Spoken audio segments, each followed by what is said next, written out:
Najeriya tana da ƙasa, tana da mutane fiye da miliyan 200, tana da ƙasa mai faɗi kwarai da gaske da ta kai wasu ƙasashe manya-manya za ka iya haɗe suka jefo su Najeriya ta shanye. So kuɗin da muke da shi in kai comparing da ƙasashe irin su Brazil, in kai comparing da ƙasashe irin su Malaysia ko irin su Indonesia waɗanda muke da yanayin population ɗaya, in kai comparing ko budget ɗinmu ko kuma national income ɗinmu za ka ga cewa Najeriya kusan ba ta da komi za a ce, saboda population ɗinmu ya ninninka buƙatar da suke ciki, ya ninninka abin da muke da shi.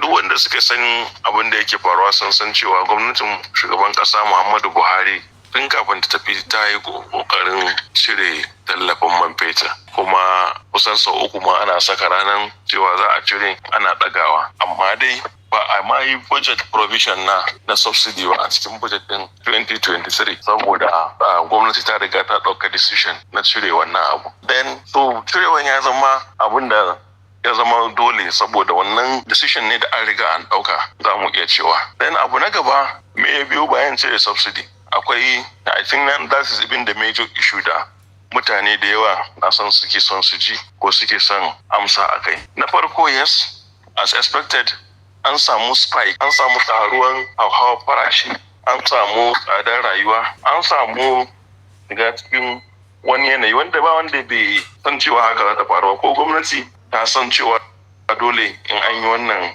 subsidy removal din. Amma duk wani economic projection da experts da hukumomi da kungiyoyi da suka san harkar tattalin arziki sun ba da projection na cewa tattalin arzikin Najeriya zai, in ma ya shiga wani yanayi, to zai fito ba da wani bata lokaci ba. Kuma alhamdulillah ya zuwa yanzu in mun tuna abubuwan da suka faru, in ka tuna bara yanzu yadda abubuwa suke, to tabbas an san cewa by now sauki yana samuwa. Zan ba da 'yan misalai kaɗan. Na farko misali, in kuka ɗauki naira sai da ta kai dola ta kai kusan naira 2,000 per dollar. In mun tuna a wajejen January, February last year, sai dai zamana cewa kusan duk masu import kusan sun daina yi, masu zuwa su siyo kaya a ƙasashen waje saboda babu dama. Sai dai zamana an fara blacklisting Nigeria, har wannan mun zo mun tarar ne ma cewa wasu kamfanoni sun fara barin Nigeria saboda ba mu da dollar liquidity, ba za mu iya biyan obligation namu ba. Kai hatta man fetur din nan sai dai zamana ba mu da dollar din da za mu importing, because even naira idan ba economy ɗinka ba zai supporting din wato ka samu dollar equivalent ba, sai zamana wani issue daban. So abinci an samu inflation, food inflation, wanda kusan shine abin da ya fi damun kowa, shine abin da ya fi damun gwamnati, shine abin da ya fi damun talakawa. Food inflation ya yi yawa sosai da har ta kai da cewa kusan buhun shinkafa ya kai kusan naira 100,000 in many places. Masara ita ma ta kai kusan wannan kudin, around 80, 90, 85, 90. Wake haka su menene duka tsadar kayan abinci, wanda ya kawo a lot of difficulty. Wannan kuma abu ne kamar yadda na ce, wanda ba wai an san ba zai faru ba, kuma ba wai an yi don hakunta samun mutane ba. One thing I always say shine, babu shugaba na siyasa in dai ba wai soja ba wanda yake dictator. Kai koma soja babu shugaban da baya son ya farin jini. Kowane shugaba yana son ya looking good in the eyes of his people. Kowane shugaba yana son ya yi abin da cewa za a yaba. So amma akwai decisions. There is one thing, akwai bambanci tsakanin shugabanci da kuma siyasa. In kana shugabanci, wani lokacin sai ka haƙura da siyasa.